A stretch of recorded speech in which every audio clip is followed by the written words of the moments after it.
Excuse me. There's the time. Okay, then we'll go ahead and start the meeting of the Finance Administration. We'll call this to order. We'll start by committee members identifying their physical location. I'll start out with that. I'm Chairman Hope. I'm attending remotely from my home in the city of Mount Pleasant, Isabella County, Michigan. Committee member Jerry Jalzinski, participating from my home in Chippewa Township, Isabella County, Michigan. I am Jim Horton. I'm County Commissioner, District 4, participating from my home, Union Township, Mount Pleasant, Michigan, Isabella County. Okay, next up is a call to the public. Nicole, do we have any public? There is no public at this time, Mr. Chairman. Thank you. Then the next item is consider accepting and placing on file the March 4, 2021 routine personnel items as presented. We got several step increases and one resignation, I believe. Pretty clear cut. I don't have any questions on that. Do you, commissioners? I don't have any questions. You see the resignation in a lower priority, not a lower priority, but a lower level classification to be expected. I got nothing. Okay. Somebody want to make Commissioner Jalzinski, you want to make a motion to place that on file? Do we do that? Yep, so Okay. moved. Okay, and I'll support that. All those in favor say aye. Aye. Anyone opposed? Okay, moving on. Consider approving the Motorola Communications System and Services Agreement between Isabella County and Motorola Solutions Incorporated for the installation of a 5-console position MCC 7500E dispatch solution in the amount of $934,650 and authorize the board chair to sign the same. You're running with this one, Margaret? I'm running with it, yes. And Okay, it's all yours. And I thank you. I see that Harold Stegman is on the call, so I will give the overview and then you can ask him questions and perhaps he can give you more detail if you're so interested. So as the staff report says, in September, we had a lightning strike. The lightning strike took out some things damaged a number of things at Central Dispatch. It ended up, it was such a large claim that obviously it took a while to get to the point where we are now, but they've been wonderful to work with. And one of the things that happened in that lightning strike, which does not appear to be a big thing, it was, it also took out the switch on a microwave, $50 microwave. But in the end, that little $50 microwave helped us prove that it was a lightning strike, which was those weird things that happens. But there were some damages to the generators for that building. The generators have been repaired. We'll be submitting those bills to MMRMA. I'm sure we won't have a problem with that. This is at Central Dispatch. This equipment is 2007 equipment, 2007. So it was frankly kind of at the useful life, getting to the point of useful life. And unfortunately, we have a lightning strike that does this level of damages. But fortunately, the entire claim, the entire $900,000 and change claim that we submitted is being paid by MMRMA. And so we were able to take advantage of the Michigan State contract discount. Remember, we've talked about always looking at the My Deal situation and all the other things that we have done.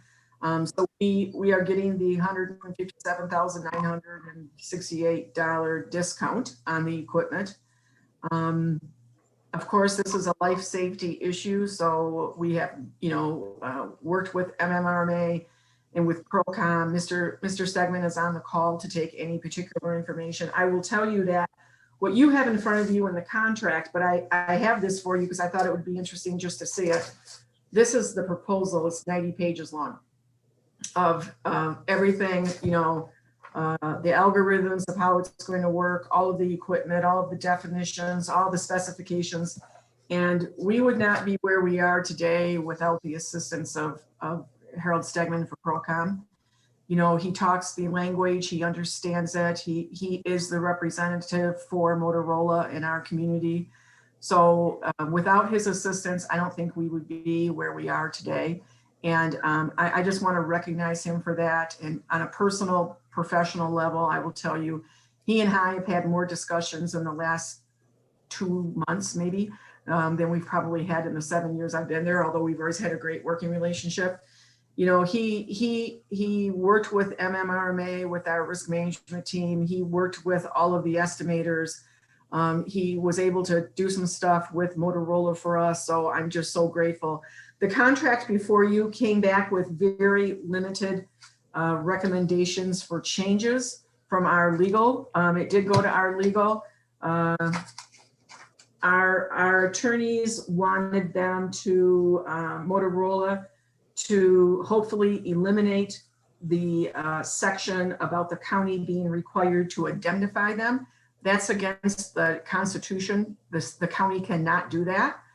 So we asked them to remove that language, or the attorney had another recommendation of something else that they could say. Motorola just removed it. So that's great news. The other issue was in the agreement about not sharing information. Well, we're required a FOIA to change and share certain things. So Motorola pulled out that language and inserted exactly what our attorney requested. So both areas, our attorney requested some changes. There was no discussion. They took care of that. And actually, I will tell you again, Mr. Stegman interceded on our behalf with Motorola and said, these are the changes they need. And they came back and they made exactly the changes we wanted. So other than that, our attorney had no legal objection to it. Other than that, we need to have the notice to proceed so that all the orders can get officially placed. I'll just use that term. I would also like to say that the Star Kincaid, who is the head attorney for MMRMA and is now also overseeing their claims division, she and I worked quite closely on this probably 2 weeks, 3 weeks ago to get this all wrapped up. And they have determined that they are paying all of the cost. So we will have no deductible. We will have none of that. We will, of course, have to pay maintenance afterwards, but that's the way it is with any equipment. So the first, so that comes with the guarantee is part of that. Other than that, we are going to have the most state-of-the-art equipment, the most up-to-date equipment, and it's going to serve us well for many years.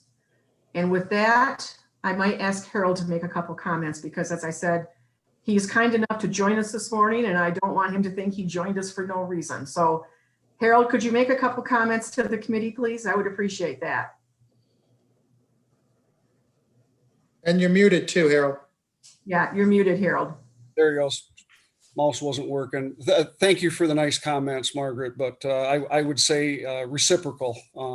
Margaret's professionalism in dealing with us is just above reproach. So, Jerry, known you a lot of years, so I don't think I got to tell any history about that. But yeah, lived and breathed in Isabella County our whole life, and our business is here. So for 42 years. But well, I think probably one of the biggest questions, if you remember, Margaret, that the insurance company had was, are we going from a Chevy to a Cadillac? And, you know, knowing that the cost of this is substantial. And I told him, I says, you know, in reality you are, but you're going from 2007 technology all the way up to here. It's conceivable that it's going to be more. We're also going to an IP-based console that's going to connect directly to MPSCS and the state's 800 system. So we have to work in partnership with the state as well, Motorola. So yeah, it is. And as she said on our conference call there with her, she says, well, it's almost like you got not hit by lightning, but you hit the lottery. I said, yeah, I guess you could look at it that way. But so yeah, the other question they had, Margaret, if you remember, was we were going from a 4 position to a 5 position. And they kind of questioned that. But really, once you have all the backup equipment or the back end equipment and all the technology, you're just really putting in another desk computer into the other room, which is going to be in the supervisor's room. Couple $1,000 difference. They didn't even balk at that. So that really was the bulk of their questions, other than, like I said, going from a Chevy to a Cadillac, but that is what it is. This puts Isabella County into the year 2016, maybe, as opposed to where we were. But this is the latest and the greatest in partnership with the state. So it's a good thing in the long run. And I would like to say too, as Harold said, most of the questions really were originated with the adjuster, and that's his job to ask those questions, right? And this fifth station, I know that there was a momentary discussion with Ms. Kincaid and I when she said, well, Margaret, we might not be able to cover that fifth station. And frankly, I think I said to Harold offline, well, that would be okay because we're still so far ahead. But in the end, MMRMA said, no, we're going to do all of it. So I'm really, again, it's a good example of what a benefit it is to have our coverage with an organization that understands municipalities, municipality needs, municipality loss. I know when I first came to Isabella County, before we had rejoined MMRMA, there were some issues about a couple of car deer accidents, and that company questioned me about, well, why are you having these car deer accidents? Because I have a sheriff's department in the middle of the mitten and the northern part of the mitten going fast down roads trying to provide services to people. Oh, okay. So, that discussion isn't necessary with MMRMA because all of their members are municipalities, but this is good for the county. There's certainly not a downside. Yep. And just so everybody knows and the board knows, for your meeting on Tuesday too, this is a long process. So the sooner we get this rolling, the better it is. And I think the insurance company realized that. We can't have, obviously, the dispatch off the air. So things are going to be going on simultaneously, and there's going to have to be training and whatever. And then we have to work with the state. We have to do what's called a DDP, a design development plan with the state. So it's a long process. It'll take a few months for us to get this done. So the sooner we get better or get rolling, the better off we're going to be. Any questions without boring you with all the technical? Hi, Chairman Hope. Yes. I have a question for Mr. Segment. Mr. Segment, your face looks familiar. I'm sure I've seen you over the years if you came in front of the board, but I don't think I ever met you personally. I'm Jim Horton. One of the things I really like the fact that you're a local person, but you're more than local. You're probably your name's well known. So congrats on that. And thank you for helping the county out. It's very much appreciated. How is this? I'm just briefly touching, maybe I'm taking it off base a little bit, but how does this, I see the 911, how is that going to pertain into the new 911 systems that we're looking at? Are we going to be more up to date, or are we going to not have to absorb some of the costs involved going down the road too with that? What's your feelings on that? So when you're speaking about the 911, you're probably talking about the phone system, which everybody equates 911 to the phone system, and you have to have phone, you have to have CAD innovated. We have our mobile data computers, but when it comes time to push the button and talk to somebody out in the field, our police officers, our fire and EMS and everything, that is what we do. We do the radio in. So this console is specifically just for radio communications on the street. Okay. And yes, it is. It's the latest, greatest. It's a P25 system. If you don't know what that term is, just Google it, and you're gonna get bored to death. But P25 system is what the state has gone to.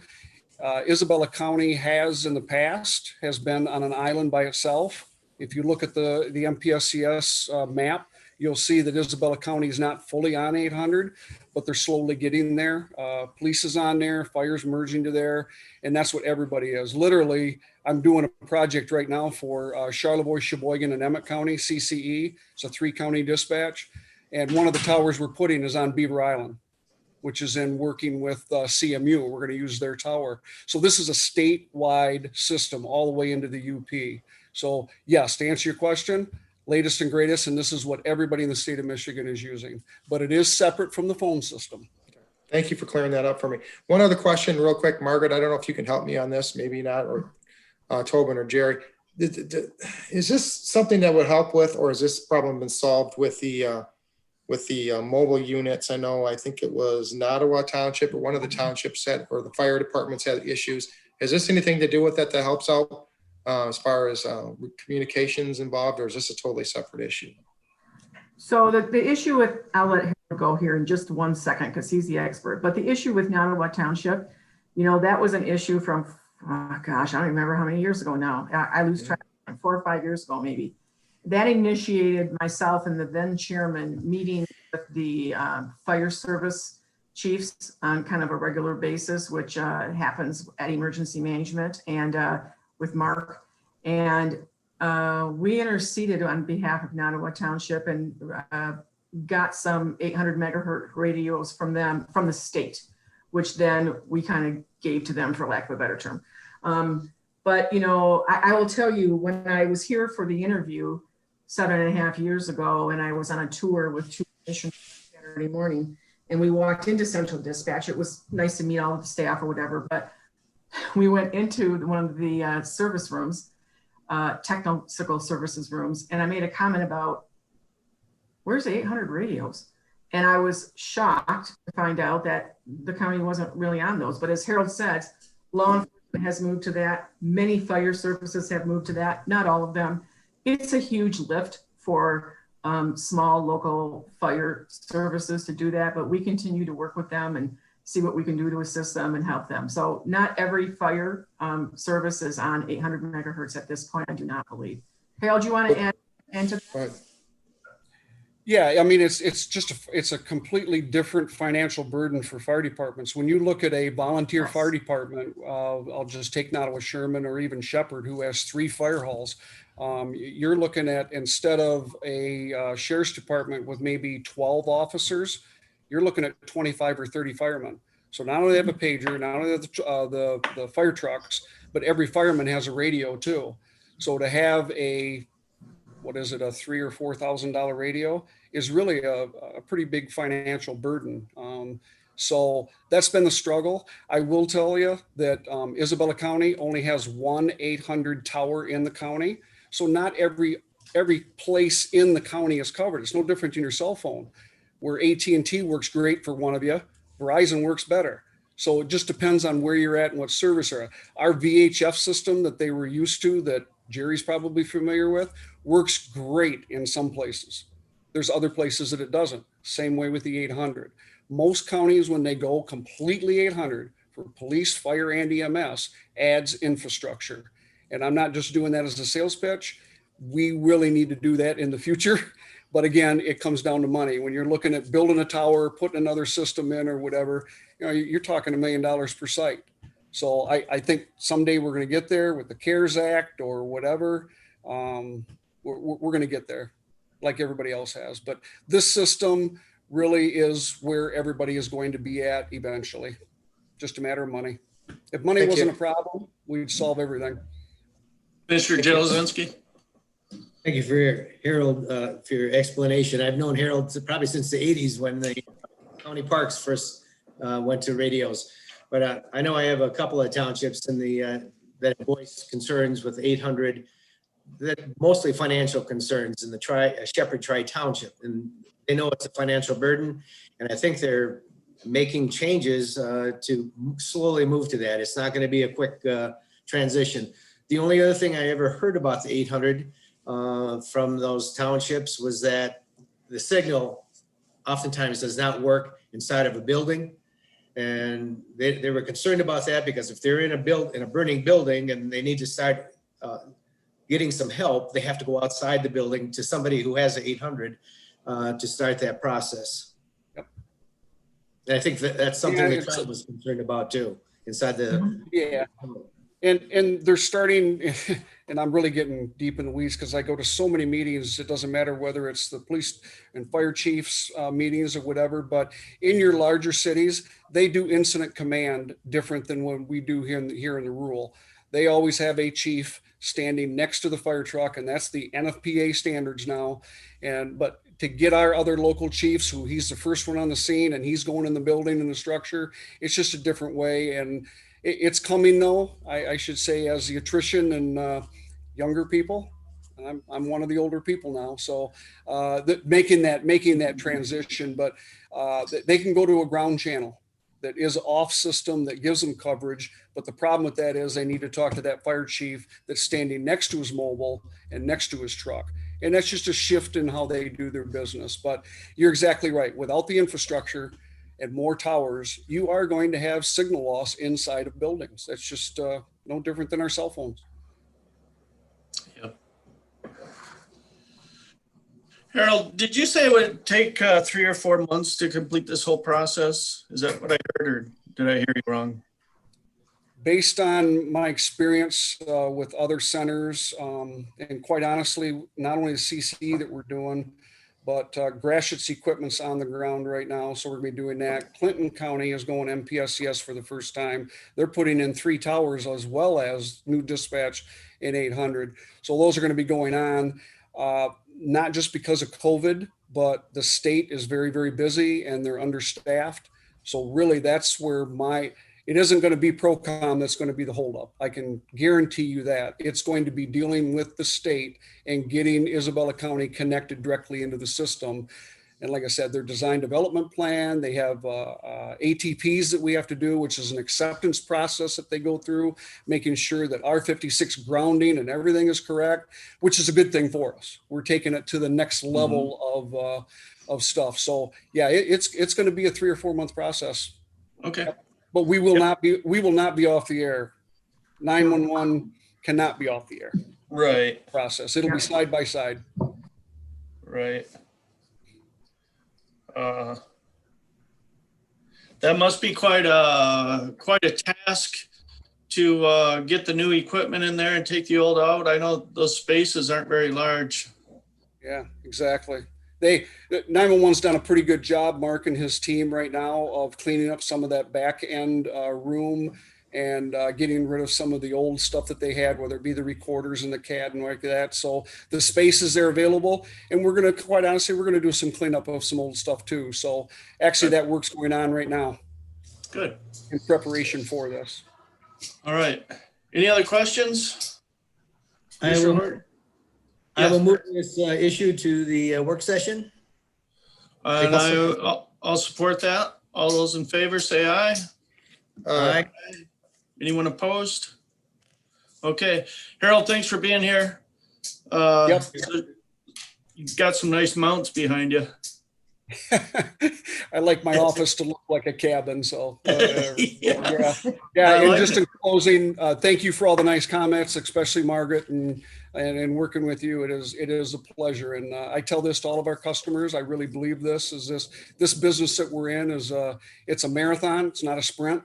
We're in it for the long haul. And it really is a partnership. It doesn't matter whether it's just a community I live in or whatever. We do a lot of work around the state, and it's a partnership. We have to work together to serve the community. So I feel very passionate about that. Thank you very much. Look forward to it.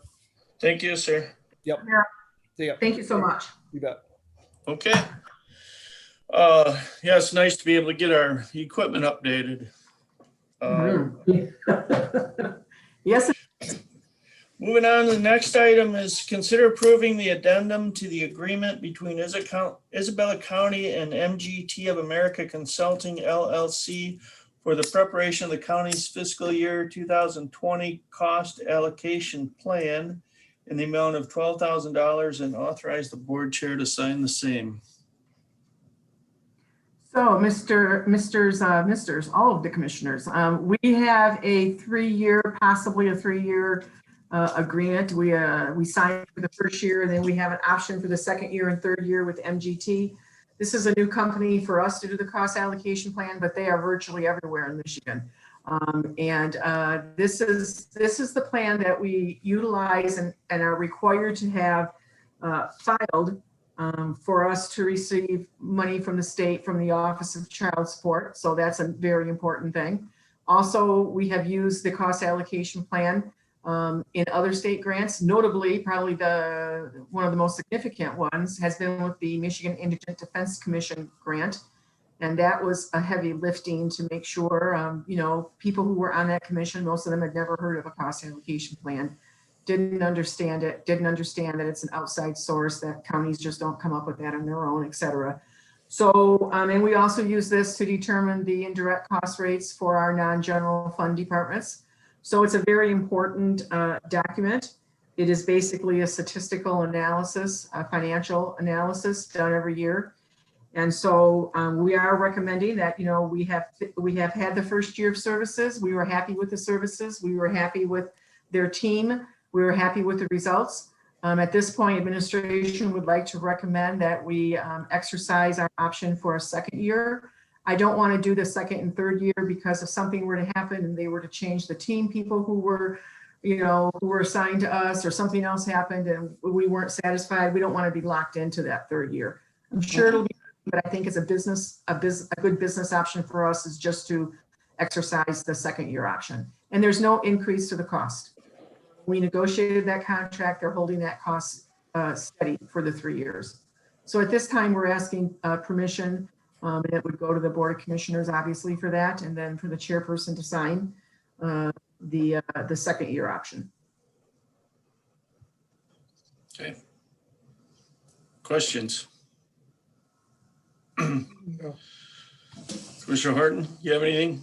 No, I don't have anything. No, we've used that. We started, Margaret, what, about 2-3 years ago, we started really doing the indirect costs for the non-general fund, I believe. And that's added, that's, you know, that's been very well, good, very well for the county on that as far as that. So we have a, something that that's a term I'm looking for. So we can justifiable or something like that, whatever. Yeah, I'm all for this. It's fine. Yep. I'm still a little Commissioner jet lagged, so. Mr. Jelzinski, any questions? I don't have any Sir? comment. I'm very familiar with the process and I don't have any comments or concerns about it. Okay. Yeah, I remember a few years back when we initiated this, so. Sounds like a plan. I will make a motion then that we continue the addendum to the agreement between Isabella County and MGT of America Consulting LLC for the preparation of the county's fiscal year 2020 cost allocation plan in the amount of $12,000 and authorize the board chair to sign the same. I will second that. All those in favor say aye. Aye. Aye. Okay. Next item, fiscal year 2020 draft audit discussion. Well, it is always a great time of year. We're always happy to get the audit. We're always happy to get the audit completed.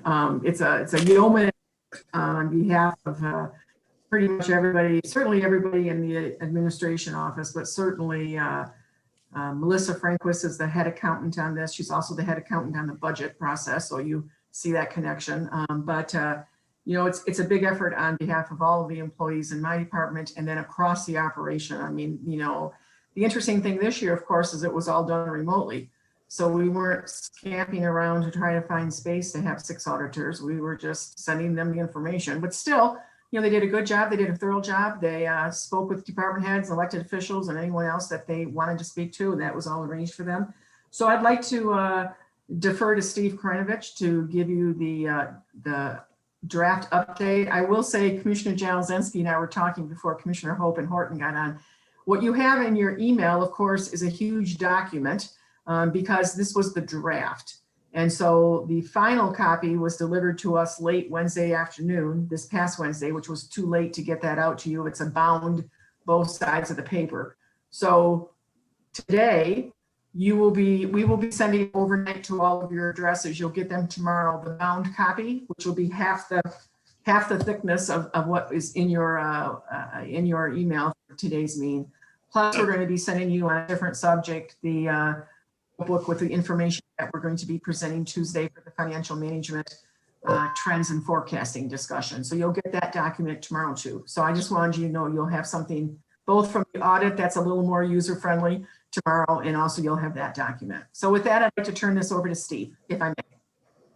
Great, Absolutely. thank you. Yeah, and just to, you know, a little comment to go back to number 6. You think the audit is a lot of number crunching and nerdy things. That cost allocation plan, That's really nerdy, I tell you that, but very, very well done. And I look at what you folks are paying for that at $12,000.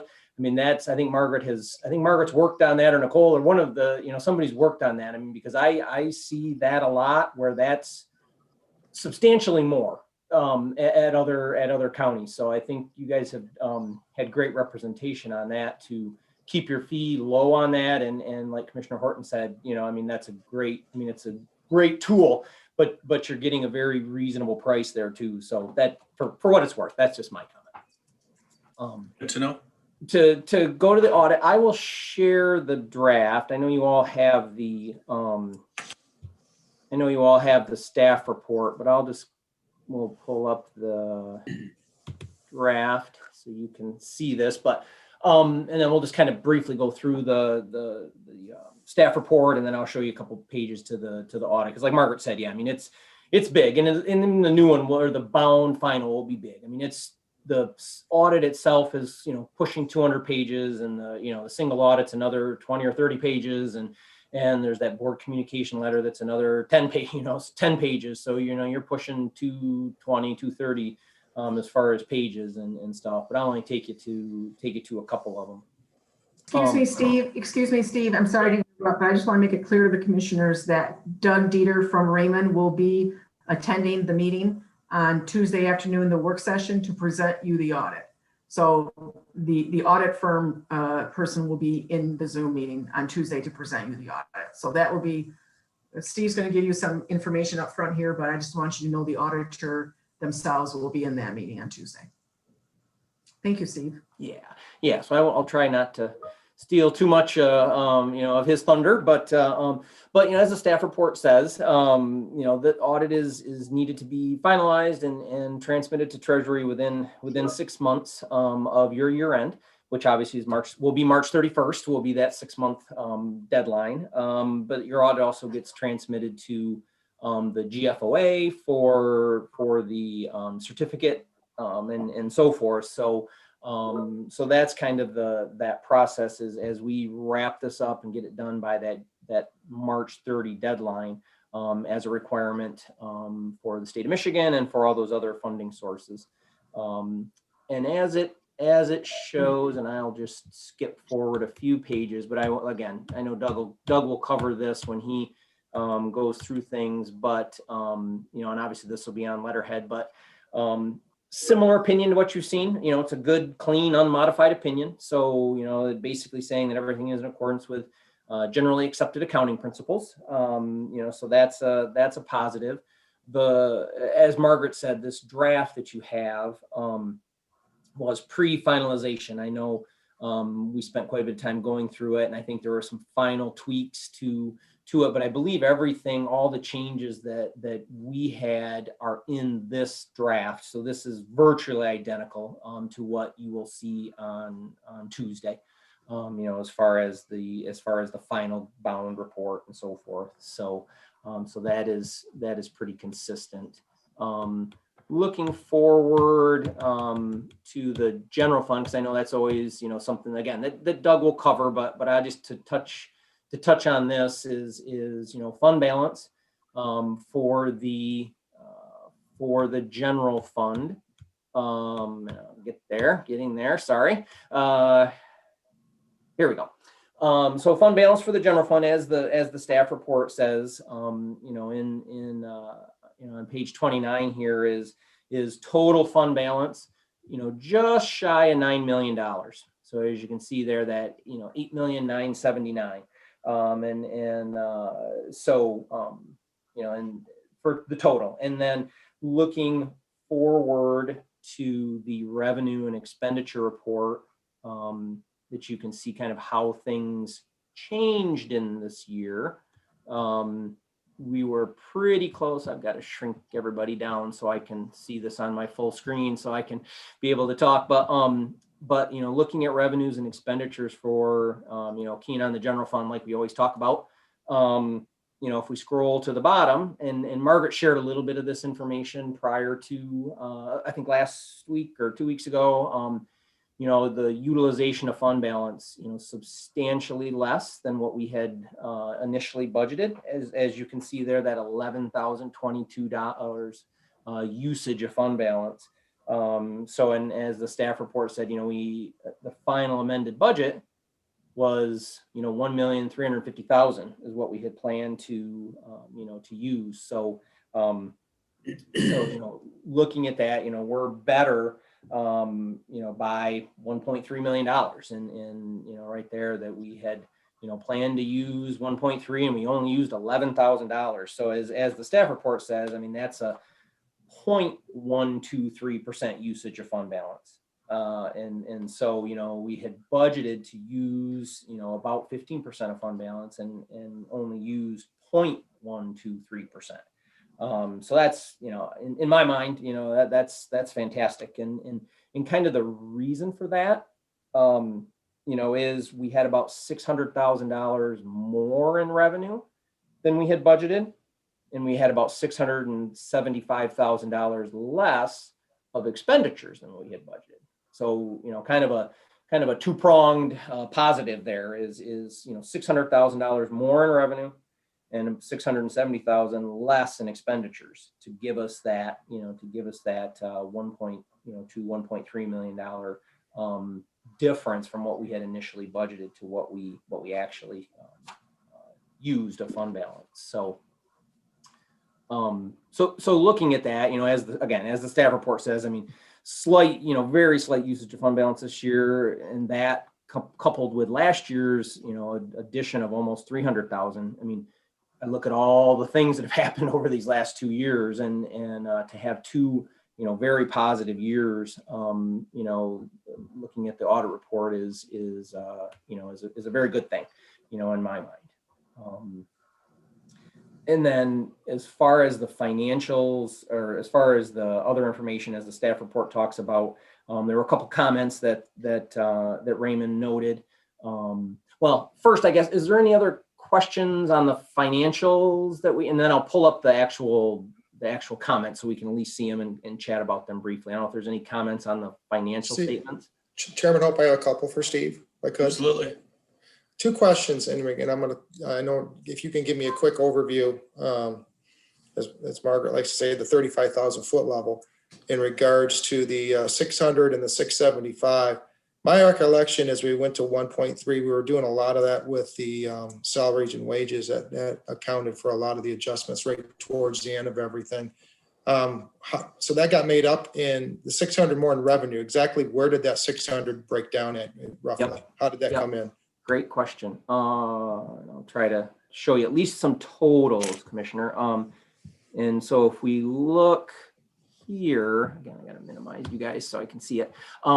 So if we look here, property taxes, what was budgeted, final budget, for $12,400,000, that came in at $12,700,000. So, of the, and like I mentioned, the $600,000, it's $583,000. So, that's that additional amount. So of that, $328,000 was in property taxes, and so additional property taxes over what we had initially budgeted.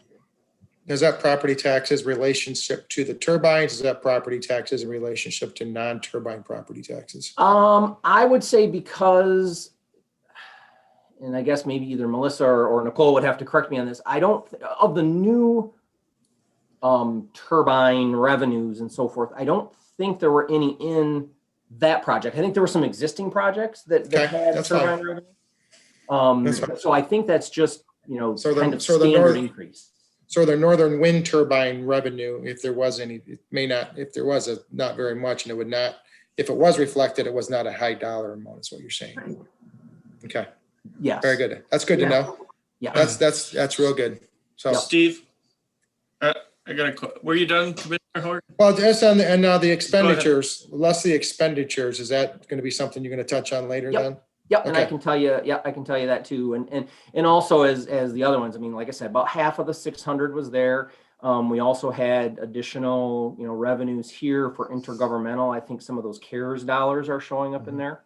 So the first responders, and I never get the names right, first responders, hazard pay, for lack of better terms, that's in here. Also, the public safety, public health dollars that we received, that were reflective of the general fund, those are in here. So those grants drove up, that, like I said, almost 600,000 at 583. And if something just came up, and I'm sorry, Tobin, I'm taking up your thunder here, but No, go ahead. in regards to that 492,858 charges for services, does that do a lot to the COVID? I know we lost a lot in parks and recs and services like that. I don't normally recall seeing a number that high, if any. So is that due kind of to the COVID situation? I think it probably partially is, so we're down 492,000 with charges for services. Now, remember, this is just the general fund. So the parks, those wouldn't be in here. Gotcha. But, okay. Court fees would be.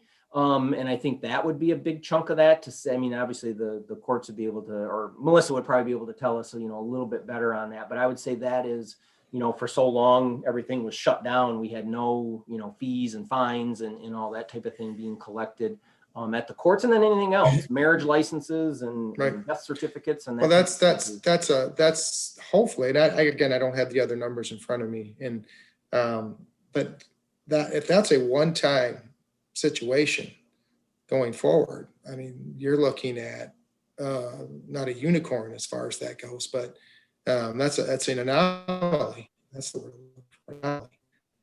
So in other words, our budget came out fairly decent, and not touching the Northern Turbine monies. That's and especially what we went through. That's pretty good. And we still have some unknowns. I think, again, I don't want to speak because I'm still trying to grasp the funding that could be coming our way too, with the CARES and everything too. So I think we're in pretty good shape. And I think that'll probably tie into our discussion on Tuesday in our work session, in our fiscal analysis. I think that's, to see 5.6 million in fund balance. That's what 20, I'm doing the math, but that's 20%. Is that right on correct statement? 26. Yeah. 20, yeah. there 26. you go. Yeah. And a lot of things you read on is 10 to 20 with a magic number like 13. So we're almost double the magic number. So I think that's a positive. I see it. So yeah, I just thank you for that. I didn't mean to interrupt Tobin. I'm sorry. I'm taking up too much time. So go ahead. No, that's okay. No problem. Yeah. And I would agree with that, Commissioner, is yes, that 5.6 of unassigned fund balance that we saw on that previous page. Yeah, that's 26% of your expenditures and transfers out. So kind of taking both of those into consideration. One thing to keep in mind with that is I know that's, the GFOA talks about those percentages, and you're spot on. 15 to 20% is usually what we tell people. I just presented another audit to a September 30 audit client, and their fund balance was a little bit better. But one thing to keep in mind on that, I don't like to use the term artificially inflated, but there's if you recall, you've collected your tax revenue for this fiscal year, it starts, July and through September, you're collecting those revenues, and you've got a receivable book for the balance. So within those 3 months, this last quarter of the fiscal year, you're collecting your tax revenue, all your tax revenue, but that's got to live for the next 9 months after that fiscal year. So yes, you're a little bit maybe above, quote, above that 15 to 20%. But we've got 9 months to operate on those dollars that you collected in those 3 months. So that's just kind of something to, to keep in mind as we look forward into fund balance. Totally agree that it's very healthy fund balance, though. Mr. Chair, if I may insert something, perhaps. Absolutely. At the end of the meeting, I would give you Commissioner Horton is right. I talk about the 32,000 foot level. I'd like to give you a 50,000 foot level information on the American Rescue Plan. I think that's going to be interesting information. Obviously, we don't have all of it at this point, but I've been in contact with folks, and I have some notes I'd like to just kind of share with you. But when you look at revenues that we lost because of things like, the court fees were down because the courts were not, there weren't as many, whatever. I don't want to pick on the courts, but around, I think there might be some relief available for us looking at those types of issues. we're not the only county who experienced that. And we're not the only county, frankly, although I'm very, very proud of the team at Isabella County that we came out last year financially in the position we came out. Health-wise, where we came out, our employees, where they came out. And I think that we need to make sure, this probably is do that, but we need to make sure that we're, I guess, toasting back, for lack of a better term. It's good news for what everybody's gone through in our country, but certainly what Isabella County has gone through. So I'd like to give just a little update at the end of the meeting about the American Rescue Plan and how that would maybe fit into the future. Sure. Sounds Sorry, good. Steve. No, and to continue on that, on that topic of, those were the revenues. We talked about expenditures. On the flip side, what did we spend less to come up with that, 670,000? I mean, if you look here, the brackets are, even though they're negative numbers, they're positive. I mean, they're you underspent. So as you can see, a vast majority of all of these areas were underspent, in compared to what you'd budgeted. I mean, one of the bigger ones here, to know specifically what it is, I'm not sure, but you'd budgeted about $1 million in buildings and grounds, and you spent 874. So, a savings of 122,000. But as you can see, I mean, across the board, in those, what we call those general government areas, you had about a $300,000 savings, there in general government. As you scan down through here, the courts are all, under, every little bit is, builds to, almost, $75,000, over 75,000, and the public safety areas, are under 136. So it's kind of, there's not a whole lot of, big items. It's a lot of little things, which is awesome. Adds up to $600,000, $670,000 in overall less spending than what you had budgeted, and I think obviously you were shut down for a pretty good chunk of time, and then that has a positive impact, on things too. So it's kind of like I said, a double positive there, and with more revenues than expected and less expenditures than expected. So then, Commissioner Hope, did you have? Chairman Hope, if you had any. No, I think you answered my question. Well, no, I was going to ask the intergovernmental revenue. I mean, what kind of revenue is that? Yep. So what that is that's everything from state revenue sharing is in there, Okay. and that's a big chunk. So that's, your revenue sharing is in there, but also all your federal grants. And so, like I said, those public safety, public health dollars and the first responders dollars. If there are any, like the prosecuting attorney is in the cooperative reimbursement program. So those federal dollars go into that line. So that intergovernmental, that term is basically dollars, that come to you via usually what I would call like a subrecipient grant, and so you get dollars from, the court gets reimbursed on certain things that come through the state of Michigan and everything. And those are in those intergovernmental dollars, for the state of Michigan usually is the biggest chunk of it coming from the state. Thanks.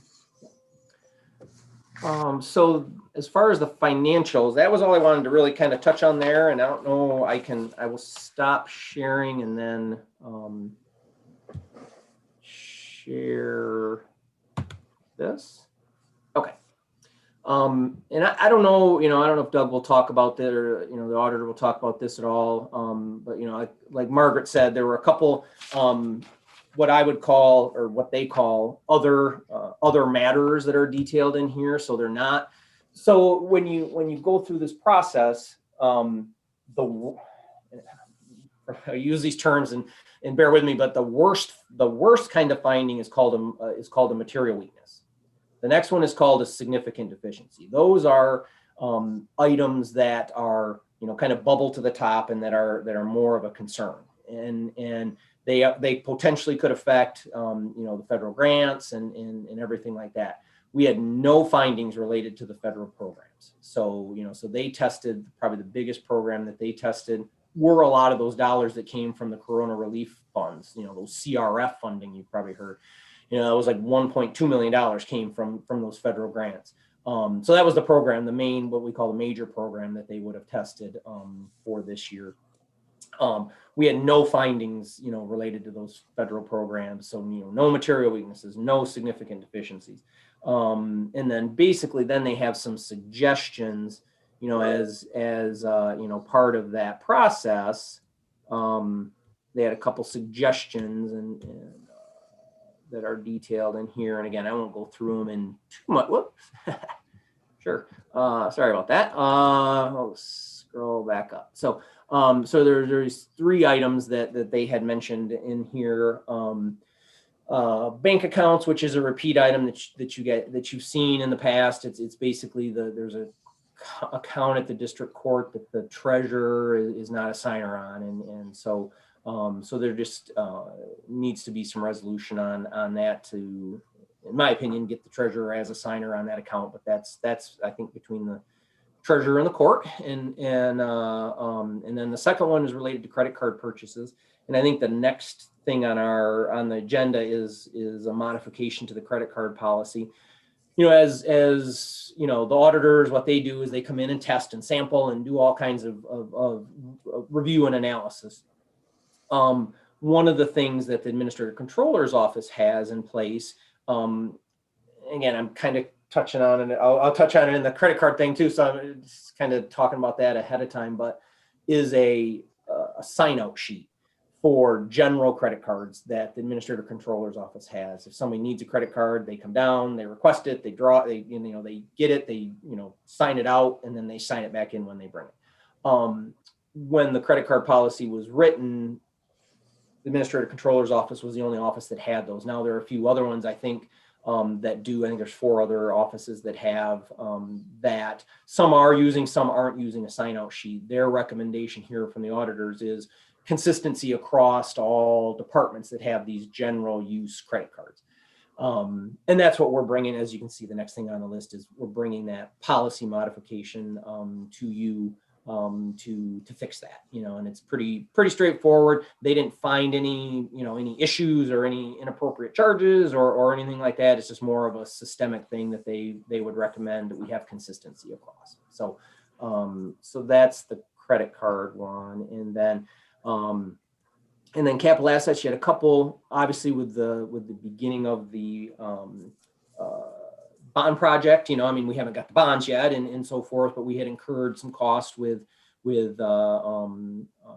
engineers and contract managers and all those kind of things. And we had recorded it appropriately at the fund level, as it says here, things are recorded. I guess I can't highlight it because of that draft stamp on there, but as it says in the second line, recorded properly at the fund level, but gathering all that information and including in what's called construction in progress, that was something that next step that needed to be done. And we've already resolved this issue. We've got it included on our capital asset listing and everything. So we've resolved, actually that point has already been, that capital asset comment has already been addressed and taken care of. So pretty, I don't like to say minor, things, but I mean, in my mind, I think they're pretty straightforward, pretty minor items that they noted of all the things that they look at and all the processes that they go through, like I said, just have some, have those minor comments there. So what I like to say to the commissioners, when I'm having discussions with department heads or staff and trying to, discuss something that maybe was 85% or 90% perfect, but the 10%, 10% and say, these are like teaching moments, these are learning moments or whatever. The capital assets discussion is that, just to be clear, as Steve said, there was no misappropriation. There wasn't any problems with what we've done so far, except our interpretation was that we did not need to capitalize it yet. Construction had not begun. Raymond's interpretation was, well, I think you should. So in the end, we could have argued about it for weeks, but eventually it was like, oh, okay, well, we'll do that. It had already been recorded properly. It was all accounted for. There's no missing dollars or any. It was just what category you put it under. So that's basically what that is. It's one of those, basically no harm, no fouls. But there was a different interpretation, and we're happy to do it the way they wanted it. Not a big deal. Yeah, we basically just added it to our list, the Mhm. long laundry list of things that we had on there. Those were a couple items that we, added those on as construction progress and moved on. So, so that was pretty straightforward.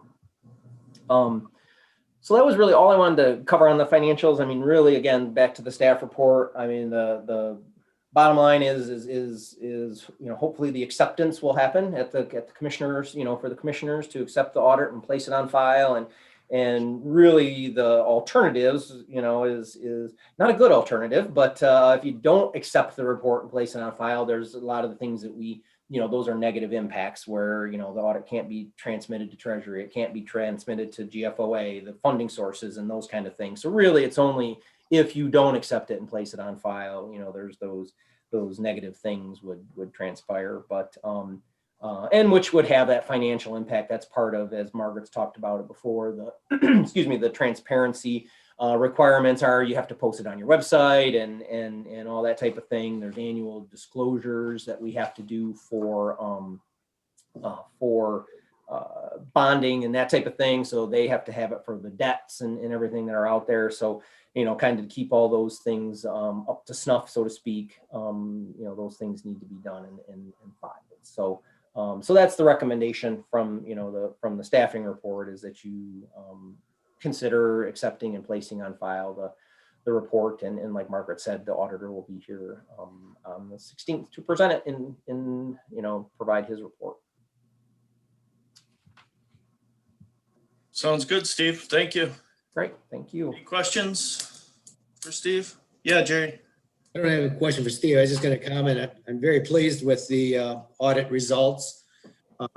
I deal better with audits and financials when things are the same year after year after year. And I know this year we had to deal with the pandemic and we got the inflow of outside dollars. And so that kind of disrupts my whole thought process. But I don't think it could have been any better to know that due to the factors beyond our control, that the budget fell in line in a very positive manner. And I'm looking forward to maybe hearing some discussion on this nearly $14 million estimate that we may be getting from the feds and how that can be used, because I think that could be a key to taking our legacy funds and paying that off and having more funds in the budget for the jail or applying to the jail. And I'm not the expert on that, but I think there's a promise for the future. So I said my piece. Commissioner Horton, do you have any? I'm looking forward to the what is it, 51-page bound version of this, or how? Oh, no. Can't wait to get 96 started on it. Yeah. It'll still be 200 pages, but you might have some facer pages in there. So it'll be a little bit thinner, but still 200 pages. The commissioners this weekend, I believe, will have some reading to do. I believe we're getting some reading materials on Saturday. So make sure you get plenty of sleep tonight, too, you two guys, because we're going to be reading this weekend. That's for sure. So I think in my office, I've got an office drawer that has every audit since I became a county board commissioner. So well, it's high. That's I will move the fiscal year 2020 audit draft audit discussion or draft audit to the work session. Support. All those in favor say aye. Aye. Aye. Okay. Item number 8 then is consider approving the updated Isabel County Financial Management Policy number 411, credit card management policy, and take effect immediately upon adoption. So just so you know that, we have a credit card policy in place that is in place for a number of years. As Steve said earlier, when we put that policy together, there were 2 credit cards kept under lock and key literally in the administrator's office with a sign-out sheet. So if somebody who, we're going to just pretend it was the 911 telecommunication person who had to go to training, because they have training they have to do. So they would come check out that credit card, say they were leaving today, they're leaving yesterday, they're coming back today or whatever. in case they needed it for a parking ramp or whatever they needed it for. So we have a sign-in sheet, sign in, sign out sheet, sign in and sign out sheet, excuse me. I stumbled over my own words, which is attached to your staff report. And I think that it's interesting because I had another commissioner who a couple of months ago asked a question about one of the bills, which was great. We pulled the bill and it was a credit card charge. And I explained to him what it was. The name of the charge on the card on the bill was a little, what would that be? And of course, we were able to find exactly what it was for, which was a very legitimate claim. But as far as our credit cards, I want to make clear to you that we really do control those tightly. If you get a credit card from Isabella County, either you're signing it out or there's one in your name, and you go and use it, and then you don't turn in the receipt, and then the bill comes, trust me, Leanne Grinzinger will hunt you down. She will look for that receipt. She will want that receipt. She will tell you to go in your car, go in your trunk, go in your old briefcase, wherever it could possibly be, and find that receipt. So we do have a lot of controls. Based on the audit, though, we did determine, let's just update the credit card policy. Again, everything is for a purpose. Let's make it a little tighter. So when we did the original credit card policy and we looked at who we were going to assign cards to, and let me just tell you that we have, all of our cards are through the same company. Some of us have a card not only in Isabella County's name, but our name. So for example, as the county administrator controller, I have a credit card. I would honestly say if I use that credit card once a year, it's abnormal. I just don't use it very much, but I have it in case I need that. So for me, I have a card. That card is assigned to me. I signed it out. It's assigned to me permanently. I signed it out. We have a record of that. We know what number that is. Jessica manages all that, does a great job. But in some of our offices, it's hard. We don't want everybody to have a card. So let's use the, I'm going to use Commission on Aging for an example. So the Commission on Aging director has a card in her name, and their activities director has a card in her name, Isabella County and her name, because she orders things for all these activities. And she buys tickets to things that then we turn around and sell to our people, that's needed. But there's also two extra cards or one extra card at Commission on Aging, locked up, kept under lock and key, that somebody can come check out when Jen says, yes, please take that card to Walmart and get whatever. We'll pretend it's 50 bottles of water. I don't know if that's true. However, not every one of those departments who have those kind of cards had a log. So we talked about everybody needs to have a log, and my decision was, well, let's just all use the same log that we have and that auditors have seen for years and had no questions on.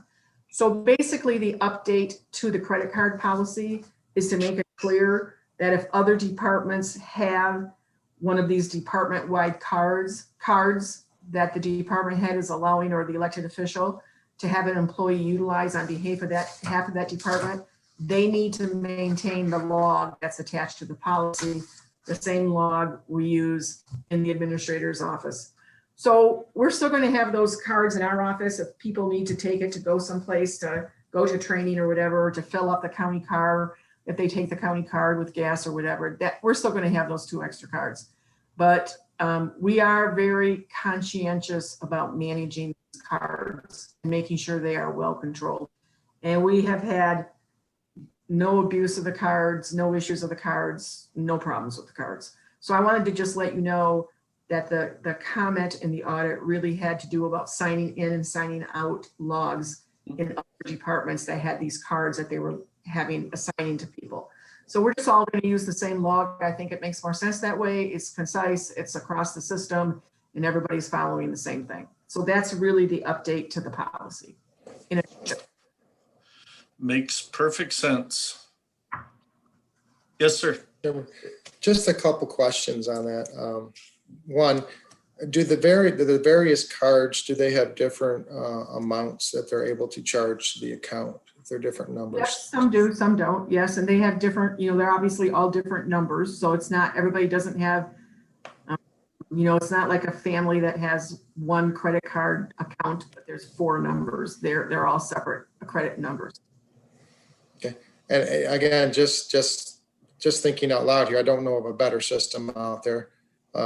signing out on a log seems rather, it's efficient, but I don't know if it's modern. I mean, It's not, but I want them to physically think about it if they're going to take one of the credit cards. I purposefully want them to physically sign it out, be responsible for it, and required to bring it back to whomever is maintaining it in that operation and sign it back in. I think what happens is that what I wouldn't want to happen, I don't want to say I think it happens. I wouldn't want to see somebody get a card on a Monday because they needed it for some reason. And the next Tuesday, it's like, I wonder where that card is. I just want people to be strongly conscientious. Credit cards to me are we need them. It's a cost of doing business. It's efficient to have that happen that way. I just want to make sure that people are being very responsible about the usage. So you're right, Commissioner, it's not the most modern way, but these folks aren't having to travel long distances to pick it up or check it out or whatever. It's in the department they work in.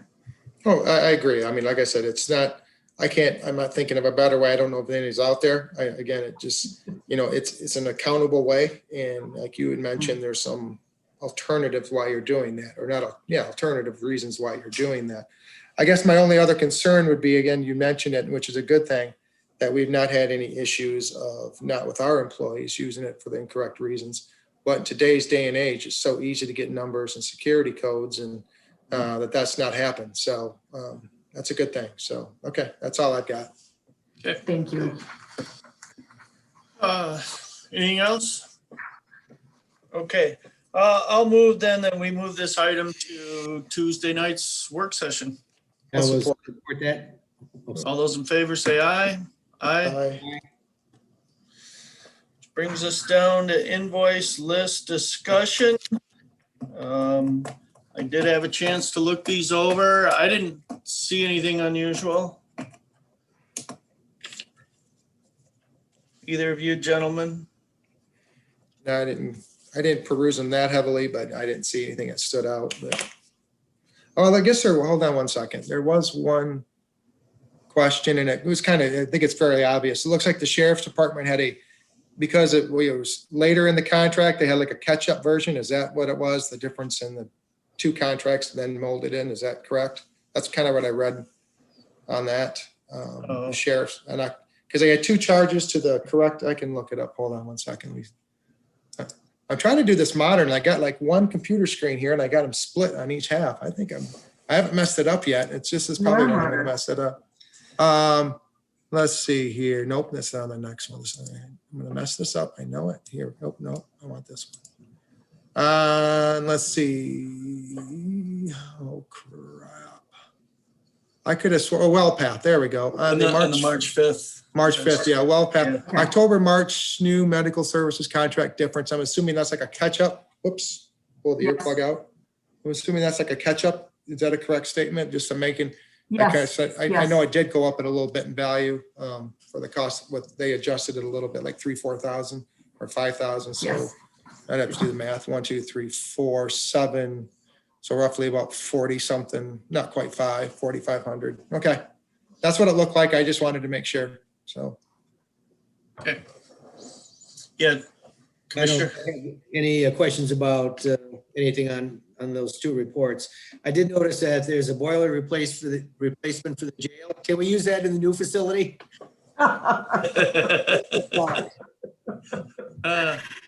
I don't know, we'll be taking everything that's going to make it out of there in one piece with us probably, but I'm not sure that would be one of those.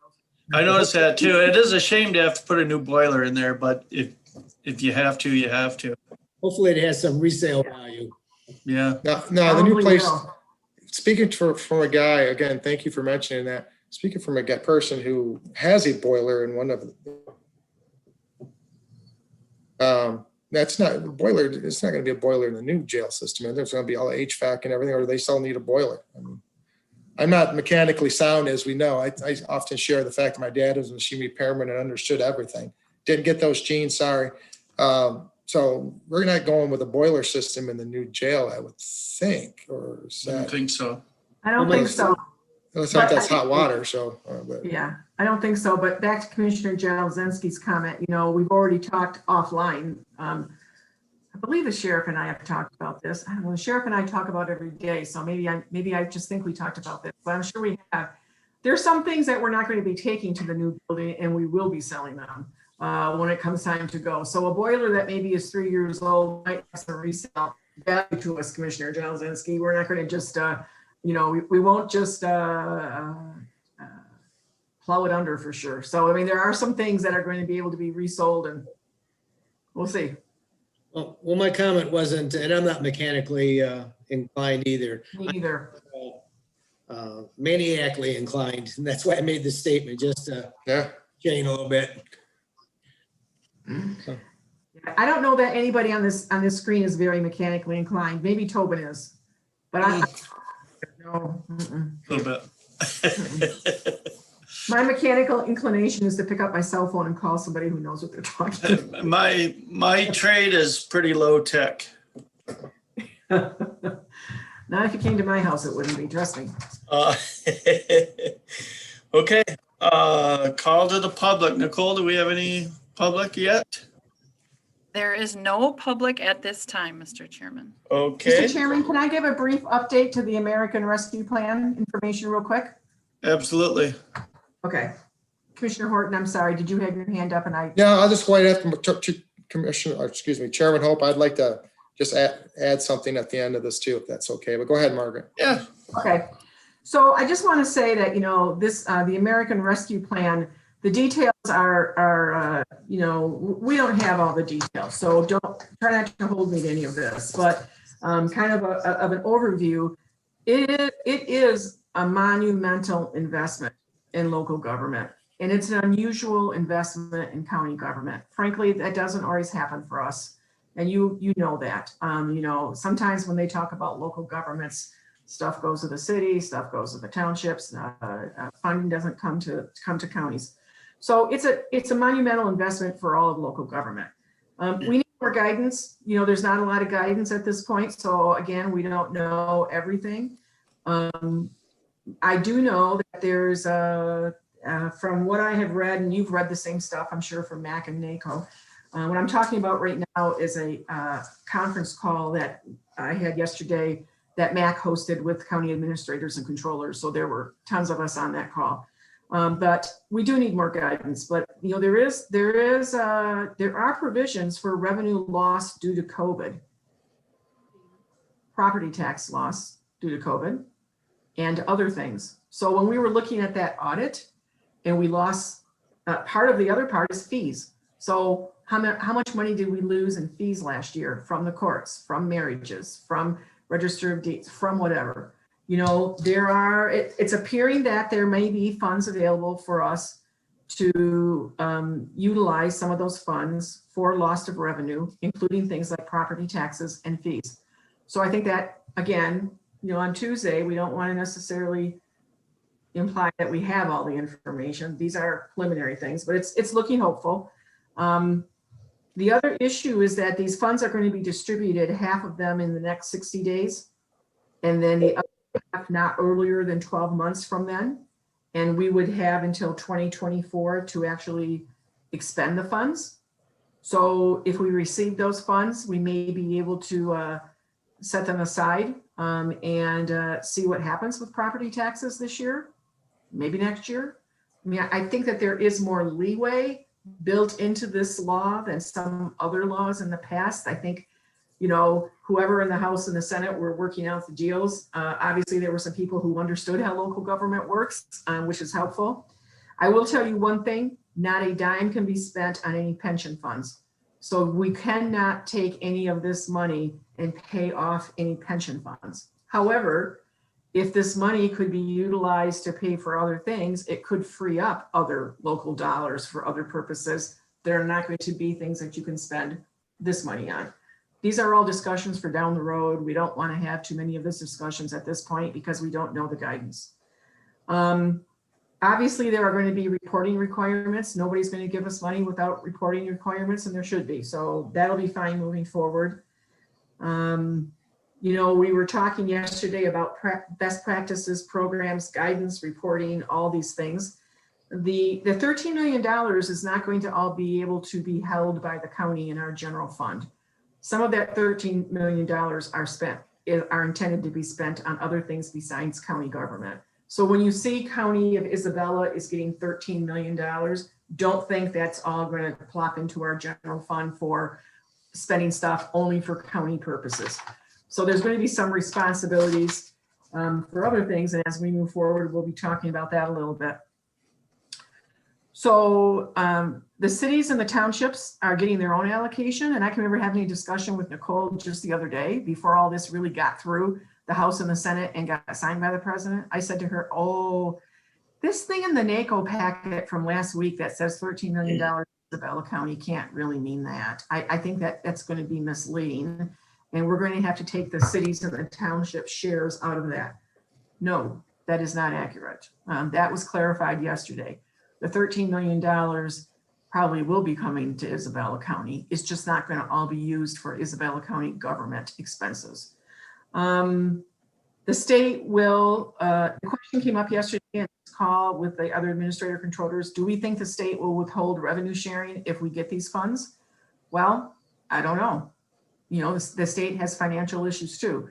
There's money in this plan for the state level, so we don't know about that. These are things of why we have to be cautious in moving forward and have some well thought out plans as we move forward.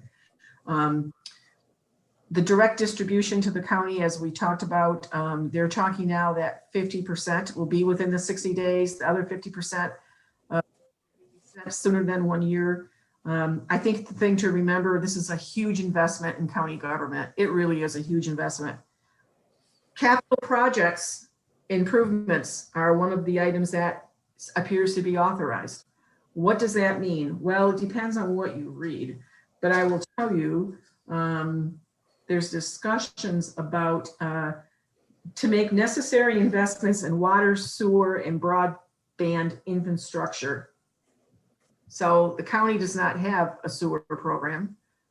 We don't really have a water program, except we do oversee the water at the Village of Isabella, correct, through the drain office. But we do know that our community, our county, when I talk about this for county, our community has a broadband issue. And the further you are away from towers, or the further you are away from center cities, city centers, then there's some broadband issues. Just throwing a couple things out that's a possibility. I think that, we need to look at all of the costs we've had due to COVID. What is attached to your invoice list every 2 weeks lists those COVID expenses that we've been keeping track of to hopefully report to FEMA and get reimbursed. That hasn't happened. I think this money might be able to make us whole for that, perhaps. The other thing is that there's going to be money here that has to do with other businesses and maybe some nonprofits. And I will be coming back making some suggestions to probably this committee, because it's a financial situation of what's coming into our community, about some options of how we can help with that, or what we want to do with that, or what you want to do with that.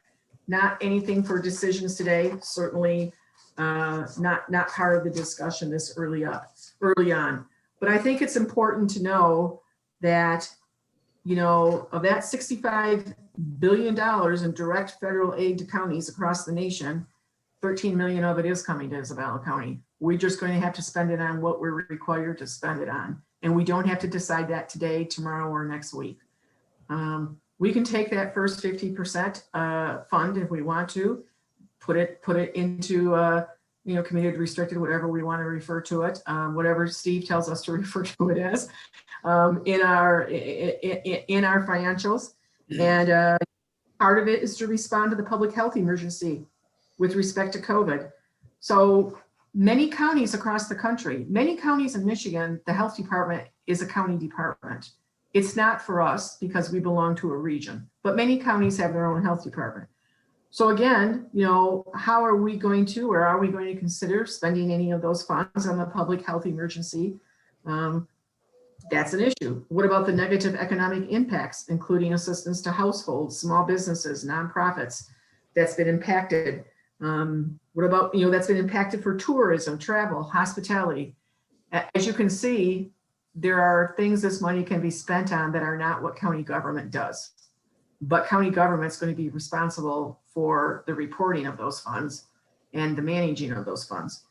So there's a section there about responsible workers performing essential work during the COVID-19 public health emergency by providing premium pay to eligible workers of the county that are performing such essential work, or providing grants to employers that have eligible workers who perform essential work. Again, we haven't been in the business of providing grants to other employers for other purposes. And I think that we would want to talk about what was the most efficient way for us to, bring in some other experts to help with that. I have some thoughts on that, but that's not for today. And then again, I think the investment in the infrastructure as far as the water, the sewer, and the broadband, it's going to be an interesting time, gentlemen. And let me tell you, this is something, we can all talk about the pandemic as a once in 100-year pandemic. Thank God it's once in 100-year. But also this influx of funds provided by the federal government to localities at this level is a once in a lifetime for us to be strong and steady and think about what's the best thing for our community and how best to take care of the needs of county government through all this, but also how we're going to address those in other areas. So not for today's discussion, but I wanted you to know, I am on calls all the time. I'm reading the same stuff from NACO and MAC that you're probably reading. I would caution all of us that we need to probably look at those sites that we know are kind of legitimate sites that have the best information, which as far as I'm concerned is the Michigan Association of Counties and NACO. I know that we can all talk to people across the state and other parts of the country and what they think they're going to do and how they're going to do it. And it's always helpful to have other people's ideas, but it's important for us to remember that I think the federal government in making these funds available has taken a significant stand in saying, we recognize that every community is different and that maybe saying you have to all do exactly the same thing is not in the best interest of helping us all recover from this. So just want you to know I'm on it. I'll be spending a lot of time and energy on this. I'll be bringing you information. This is going to be a top priority for the administrator's office. And I know that we're going to need the input and suggestions and recommendations. And I'll be coming to you with some ideas of how to get that input too. So I just wanted you to know that much. When we're talking about the audit and we're talking about, will there be other money in this program to help us with some of those things? I believe there will be. The reduction in fees that we've received, the property tax situation, if that goes in a different direction, and some of these other things, infrastructure, but you cannot use any of it. It's very clear, and everything I read from NACO and MAC, can't use any of it to pay pension funds or post-employment benefits. Thank you. Mark, can I ask a quick question of you on that? Absolutely. Just a couple thoughts as you were doing that. Nice. Thanks for the 50,000 foot view. That's nice to hear that, because my mind was racing as you were saying that. That's just what really struck me when you said that is the municipality, the city, and also the townships getting the in. You think Tobin and Jerry will both. There's a lot of things in this county. We got Habitat for Humanity. We got the Restoration House, everything. And then just not the county. I mean, you look at the township, you look at Union Township or all the other townships, the city. If we could do something and get together and collaborate and go forth. And again, this is unique. Like Margaret said, this is a once in a lifetime thing. We can really do a lot with this county and really improve upon it if these dollars are spent well. So I am, you hate to see that, it's a situation where we're very grateful and thankful for it. Getting the 1.9 trillion hit down the road and how that's going to be paid for by taxpayers. And that's a whole nother story for a whole nother game. Maybe that's the forest. But right now I like taking some of these trees out in front of us is nice too. I mean, we can pick and choose. We can do a lot. I mean, I was just thinking right off the top of my head. And if we do that, we talked about our cost benefit analysis or some of the things, if we're giving grant money or we're getting this kind of money, we're going to be responsible. So there would be some administrative fees we could retain back. So there's a lot of different things. Like I said, my mind was working. I don't want to go into it any more than that, but I can see a lot of community good coming of this and entities working together, and really going strong. And Commissioner Hope's very involved in the Restoration House. And I know Jerry's got his, I don't know what Jerry does, but you were selling something like you. I bought something off you, I think, Jerry. I can't remember. You guys were doing something. I can't remember, but just things like that and what we can do in our community to benefit. It's like you said, it's a once in a lifetime. So this is going to be a good thing. So anyway, It goes back to the being at the table. It goes back to being at the table. Chair Horton, you and I have talked about that. That has been a major goal of mine since I have been here. Isabella County has got to be at the table, and we are. And, I have a COVID meeting with Nancy Ridley and Mark Stuhl-Dreyer every Monday and Wednesday since the beginning of March. Well, probably since about this week last year. We have a Zoom call every Monday and Wednesday from 1:30 to 2. And we talk about all things. How many cases do you have? Back in the day, are you closing? What are you doing about this? What are you doing about that? And it's not we all did exactly the same thing. We all supported each other. The three of us supported each other. We don't see everything the same, but we knew what was best for our community, and it's concise. And as much as we can be alike, it's better. People don't know when they drive across the boundary of Union Township that they're no longer in Mount Pleasant. Some people, it shouldn't be a roadblock. I will tell you, this will be something that I will be talking with them about on Monday. And moving forward, when you talked about these nonprofits, exactly, Commissioner Horton, we have the Restoration House, we have United Way, we have these other things. I'm now on the Great Lakes Bay Regional Economic Development, whatever, and I'm on a committee. I was put on a committee. I was asked which committee I wanted to be in. I chose the mental health committee across our region. And that is chaired by a psychologist. And we met this past week for like an hour and just brainstormed. And what we talked about was the mental health effect of the COVID, the fear of the disease, the isolations, the kids not being in school, all of these things we're all familiar with in our own families and our own houses. And we were talking about the fact that, we've really tried, we're stepping up our information out to our employees regarding stress and mental health issues and making sure that people understand. You can call our employee assistance program 24/7. You will be talked to immediately. But in addition to that, you can go to whatever therapist you want to go to, because our insurance is going to be the same copay, whether it's a medical health or a mental health call, doesn't matter. But I think that one of the things that we talked about was getting the word out and how to get the word out about the services and the mental health services and the homeless and all the rest of the services. Some of us in county government are very passionate about those kind of community organizations, and other across the country, that's not their forte.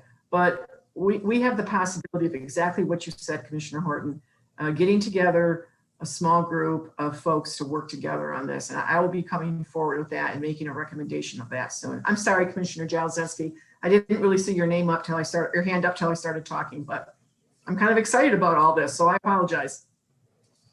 Well, I just wanted to say something what Jim had said. There's a lot of nonprofits, and I know that I could probably come up with a list. As you were talking, giving a presentation, was going across my mind about nonprofits like the CRC, which is they have no governmental revenue. This has been devastating for that organization, which is already in a weak financial situation. The communities that have like Maple Syrup Festival, all those have been devastated. So, I think you're putting together a way for all of us to have input on that, and then have some kind of a decision making. I think it's going to be good, and it's going to strengthen the use of those funds throughout the county. Thank you. Mm-hmm. It's an exciting time for us. It is. It feels like we're getting to the other side, doesn't it? Yes, it does. Anything else, commissioners? Yes, Yeah. Commissioner Cope, thank you. Thank you to my fellow commissioners and Margaret and the rest of your staff for putting this meeting off till Friday. Thank you for adjusting to my schedule. I enjoyed it. Fishing was nice. Fishing was nice. I actually caught fish on the charter. A couple ones were hard to get in the boat. I'm not much of a fisher person, even though I have a second home on a lake. I think I fished once last year. So thank you for that. And Margaret, I talked to you on the phone a little bit. Maybe we can probably do this afterwards, but just to bring the other commissioners up, I did do another quick 2-minute research thing on the recreational marijuana. And as far as it looks like, according to a chart that I saw, Isabella County, because there was one recreational license, we get $28,000. And it looks like Wise Township, because they're a different municipality, they're carved out also. They also get 28. Does not list any of the cities. The city of Mount Pleasant, I know they're going to have some recreational, but right now per site, per license is $28,000 per site per license. It appears we get. That's what I was kind of talking about under the recreational marijuana part. You were going to forward that to me, Chairman Yeah. Horton, something, Yep. screenshot, email, or whatever. And I, if you would do that, then I will do the, I'll do the background check and try to figure that out. Yeah. Wise Township, I believe, and again, don't quote me, although we're on the public here, but I believe Wise Township opted to have their own zoning ordinance about that. Isabella government, we do not have any zoning ordinances No. about recreational marijuana. Yeah, but this comes right from the statute. They list out municipalities at 15, and so they cover up 15, and everything. So yeah, we'll take a look at that. But they right in the state of Michigan's Excel, Steve, I don't know if it's a true Excel spreadsheet, but it does list out a spreadsheet in regards to all the counties and municipalities in Michigan. And Isabella County is listed along with Wise Township, both getting 28,000 plus. And I know the city is adding multiple licenses. Again, maybe I'm making much to do about nothing on this, but 28 doesn't sound like a lot, but if you had 5 or 6 more of those, I know there's one, I don't know what the one over behind Myers is, and I know there's a couple other ones, recreational use going on. And I know we have a lot of grow centers that people don't even know about. And I don't think that is counted in it, but still, yeah, so I'll forward that information on to you. So Thank you. Thank you. So I'll look into it. Yeah. All right. Sounds good. Thank you, Commissioner or Chairman Absolutely. Hope. That's all I have. Thank you. Mr. Jelzinski, do you have anything else? I do not. Thank you. Okay, I think, did we do the second call to the public? Yeah, you did. Yes, you Okay. did. All right, then we can adjourn at 12:31. Thanks, everyone. There you go. Thank Thank you, you. guys. Thank you Thank you, again. everyone. Thank you. Unshaven and jet lagged. There you go. Thank you. Take care. Bye-bye.